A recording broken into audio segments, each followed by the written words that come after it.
5월 1일 목요일, 오늘 우리에게 주시는 하나님의 말씀은 민수기 17장 1절로 13절의 말씀입니다. 제가 하나님의 말씀을 봉독하겠습니다. 여호와께서 모세에게 말씀하여 이르시되 너는 이스라엘 자손에게 말하여 그들 중에서 각 조상의 가문을 따라 지팡이 하나씩을 취하되 곧 그들의 조상의 가문대로 그 모든 지휘관에게서 지팡이 12를 취하고 그 사람들의 이름을 각각 그 지팡이에 쓰되 레위의 지팡이에는 아론의 이름을 쓰라. 이는 그들의 조상의 가문에 각 수령이 지팡이 하나씩 있어야 할 것임이니라. 그 지팡이를 회막 안에서 내가 너희와 만나는 곳인 증거궤 앞에 두라. 내가 택한 자의 지팡이에는 싹이 나리니 이것으로 이스라엘 자손이 너희에게 대하여 원망하는 말을 내 앞에서 그치게 하리라. 모세가 이스라엘 자손에게 말하매 그들의 지휘관들이 각 지파대로 지팡이 하나씩을 그에게 주었으니 그 지팡이가 모두 12이라. 그 중에 아론의 지팡이가 있었더라. 모세가 그 지팡이들을 증거의 장막 안 여호와 앞에 두었더라. 이튿날 모세가 증거의 장막에 들어가 본즉 레위 집을 위하여 낸 아론의 지팡이에 움이 돋고 순이 나고 꽃이 피어서 살구 열매가 열렸더라. 모세가 그 지팡이 전부를 여호와 앞에서 이스라엘 모든 자손에게로 가져오매 그들이 보고 각각 자기 지팡이를 집어들었더라.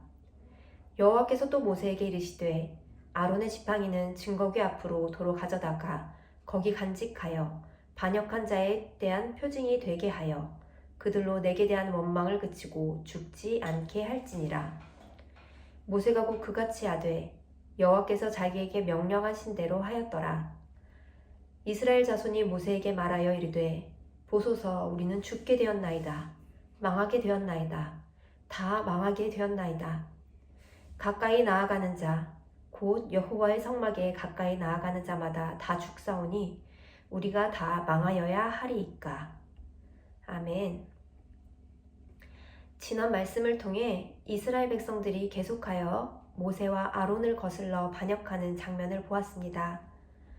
오늘 하나님께서는 민수기 17장의 말씀을 통해 아론과 그 자손만이 제사장 직분을 갖고 있음을 분명하게 보이십니다.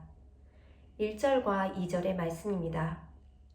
여호와께서 모세에게 말씀하여 이르시되 너는 이스라엘 자손에게 말하여 그들 중에서 각 조상의 가문을 따라 지팡이 하나씩을 취하되 곧 그들의 조상의 가문대로 그 모든 지휘관에게서 지팡이 12를 취하고 그 사람들의 이름을 각각 그 지팡이에 쓰되. 먼저 하나님께서는 모세를 불러 각 지파 지휘관들의 지팡이를 가져오라고 하십니다. 지팡이는 대표자를 나타내는 상징입니다. 지파의 대표권이 이 지팡이로 표현되는데 지팡이를 모은다는 것은 지파들의 총회를 연다는 것과 같습니다. 하나님께서는 각 지팡이에 해당 지파 족장의 이름을 쓰게 하시고 레위 지파의 지팡이에는 아론의 이름을 적게 하십니다. 그리고 그 지팡이들을 모아서 하나님과 만나는 곳인 증거궤 앞에 두게 하십니다. 그리고 하나님께서 제사장으로 택한 자의 지팡이에는 싹이 날 것이라고 말씀하십니다. 이미 꺾여진 나무 막대기에서 싹이 나다니 눈으로 보기 전에는 믿을 수가 없는 일입니다. 이스라엘 백성들은 이 놀라운 말씀에 따릅니다. 모세는 하나님의 말씀 따라 각 지파대로 지팡이를 모아서 12개의 지팡이를 증거의 장막 안 여호와 앞에 두었습니다. 그리고 이튿날이 되어 모세가 장막 안에 들어가니 어떻게 되었습니까? 아론의 지팡이에 움이 돋고 순이 나고 꽃이 피어서 살구 열매까지 열린 것입니다. 놀라운 하나님의 기적이 일어났습니다. 하나님은 죽은 막대기를 살리시는 능력 있으신 분이십니다. 모세는 그 지팡이 전부를 이스라엘 자손들에게 보이고 각 지파 지휘관들은 자기의 지팡이를 확인하였습니다. 그저 싹이 날 뿐 아니라 하룻밤 만에 꽃이 피고 열매까지 맺는 생명력을 보고는 이스라엘 백성들이 모두 깜짝 놀랐을 것입니다. 그 놀라운 사건을 보고야 이스라엘 백성들은 깨달았습니다. 하나님께서 아론과 그 자손들을 택하셨음을 말입니다. 하나님께서 싹이 난 아론의 지팡이를 증거궤 앞으로 도로 가져다 놓게 하시고 그곳에 간직하게 하십니다. 10절의 말씀입니다. 거기 간직하여 반역한 자에 대한 표징이 되게 하여 그들로 내게 대한 원망을 그치고 죽지 않게 할지니라. 하나님께서는 그 지팡이를 사람들을 살리시기 위한 표징이 되게 하십니다. 이제는 원망과 반역을 그치고 죽음을 면하라. 하나님의 뜻에 따라 순종하며 살라는 것입니다. 그러나 백성들은 싹이 나고 열매 맺는 지팡이를 보고 두려워합니다. 죽었던 막대기가 열매 맺는 모습을 보니 위대하고도 두려우신 하나님의 능력을 다시금 깨닫게 되는 것입니다. 그러면서 반역했던 자신들에 대한 죽음의 두려움을 느낍니다. 13절입니다. 가까이 나아가는 자, 곧 여호와의 성막에 가까이 나아가는 자마다 다 죽사오니 우리가 다 망하여야 하리이까? 그들이 두려움을 느끼는 이유는 하나님을 섬기고자 하나님께 가까이 나아가고자 했기 때문에 생긴 결과입니다. 하나님께 나아가는 것이 왜 잘못입니까? 하나님께서 정하신 방법대로 나아간 것이 아니었기 때문입니다. 모세와 아론만 특권이 있느냐? 우리도 하나님을 섬길 수 있다 라고 스스로 오판했던 것은 결국 죽음이 되었습니다. 오늘 주시는 메시지입니다. 첫째, 하나님께서 정하신 질서를 따르라. 계속해서 하나님의 질서에 대한 말씀을 보고 있습니다.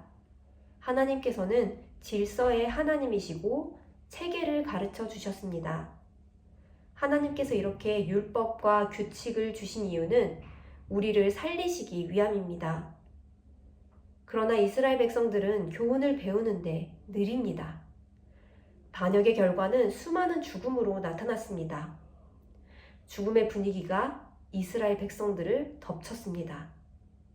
하나님께서는 이스라엘 백성들이 느끼는 죽음과 공포의 분위기, 계속되는 원망과 반역의 분위기를 반전시키기 위해서 오늘 아론의 지팡이를 통해 놀라운 이적을 보여주십니다. 아론의 지팡이에는 싹이 나고 꽃이 피었습니다. 이것은 마치 임금의 호를 상기시킵니다. 곧 이방 민족들에게 임금이 있다면 이스라엘 백성들에게는 대제사장이 있다는 것입니다. 누구나 하나님께 나아가자 하지만 시내산에서 이스라엘 백성들이 하나님의 임재를 처음 경험했을 때를 떠올려 봅시다. 그들은 하나님의 임재를 두려워하며 하나님이 우리에게 직접 말하지 말게 하고 모세가 우리에게 말씀을 전해주십시오. 우리가 죽을 것 같습니다. 라고 말했던 사람들입니다. 그런데 지금은 그 마음이 교만으로 가득 차서 나도 할 수 있다. 왜 너만 하는 욕심이 차있습니다. 하나님께서는 분명히 제사장들을 통해 하나님께 나아오도록 말씀을 주셨는데도 말입니다. 생각해보면 백성들이 아론의 부족함을 보았기에 이렇게 불평이 터져나왔을지도 모릅니다. 아론은 완벽한 사람이 아니었습니다. 모세가 시내산에 올라간 후 사람들과 함께 금송아지를 만드는 큰 죄를 저질렀습니다. 민수기 12장에서는 아론 또한 모세에게 반기를 들기도 했죠. 모세가 구스 여자를 취한 것을 비방하고 하나님이 우리와도 말씀하지 않으셨느냐 했다가 하나님께 회개했습니다. 또한 그가 아들들을 잘 키운 것도 아니었습니다. 레위기 10장에서는 그의 아들들이 하나님의 명령을 어기고 다른 불을 들이다가 죽음에 이르는 사건도 겪었습니다. 이처럼 아론은 남들과 비교할 때 탁월한 능력이나 재능이 있는 사람도 아니었고 죄가 없이 깨끗한 사람도 아니었습니다. 그러다 보니 백성들의 교만함으로 인한 불만이 조금씩 터져나왔을지도 모릅니다. 그러나 여기서 우리가 기억해야 할 것은 심판은 하나님의 몫이라는 것입니다. 아론이 인간적인 능력이 있기에 제사장직을 갖게 된 것이 아니라 하나님의 전적인 선택이요 은혜였습니다. 고라 자손과 레위 자손들, 이스라엘 백성들이 아론의 권위에 의의를 제기했지만 하나님께서는 아론과 그 아들들을 모든 이스라엘 위에 뛰어나게 하셨습니다. 그리고 그들은 죽음을 무릅쓰고 제사장 역할을 감당했습니다. 이것은 하나님께서 세우신 것입니다. 우리는 하나님께서 정하신 질서와 원칙을 따라야 합니다. 둘째, 섬기는 분들을 위해 기도하자. 그렇다면 우리가 할 일은 무엇일까요? 하나님께서는 우리가 하나님의 자리에서 정죄하고 심판하고 원망과 불평을 쏟아내는 것을 원치 않으십니다. 원치 않을 뿐더러 오히려 아주 두려워해야 할 일입니다. 심판하고 판단하는 것은 하나님의 몫입니다. 우리는 그 일을 두려워해야 합니다. 오직 우리는 섬기는 분들을 주신 하나님께 감사하며 그분들을 위해 기도해야 할 것입니다. 하나님께서 함께 하시기를, 하나님께서 지혜 주셔서 주님의 일들을 주님의 뜻에 맞게 잘 감당할 수 있도록 기도해야 합니다. 불평과 원망은 오늘 이스라엘 백성들이 느꼈듯 죽음의 그림자를 드리울 뿐입니다. 생명력 있는 믿음 생활을 하기 위해서는 우리는 감사와 순종이 넘쳐야 합니다. 더불어 섬기는 분들을 위한 중보 기도가 있어야 합니다. 오늘 하루 섬기는 분들을 위해 함께 중보합시다.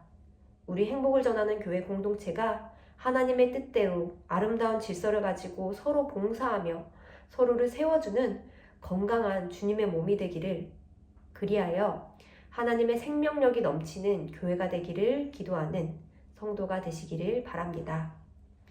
함께 기도하겠습니다. 사랑의 주님, 우리를 향한 주님의 말씀은 늘 한결같습니다. 우리를 살리시려는 주님의 사랑에 늘 감격합니다. 오늘 주님이 주신 말씀대로 서로를 섬기며 사랑하게 하옵소서. 나보다 남을 높여주며 겸손히 기도로 섬기는 믿음을 주옵소서. 모든 섬기는 분들에게 주의 성령이 함께 하시기를 구합니다. 우리가 함께 주님의 뜻을 구하며 우리 교회에, 또한 우리가 속해 있는 모든 공동체와 이 지역에 하나님의 나라가 온전히 이루어지기를 구합니다. 이를 위해서 주께서 허락하신 각자의 자리에서 겸손히 주님의 뜻을 구하며 섬기게 하옵소서. 예수 그리스도의 이름으로 기도드립니다. 아멘.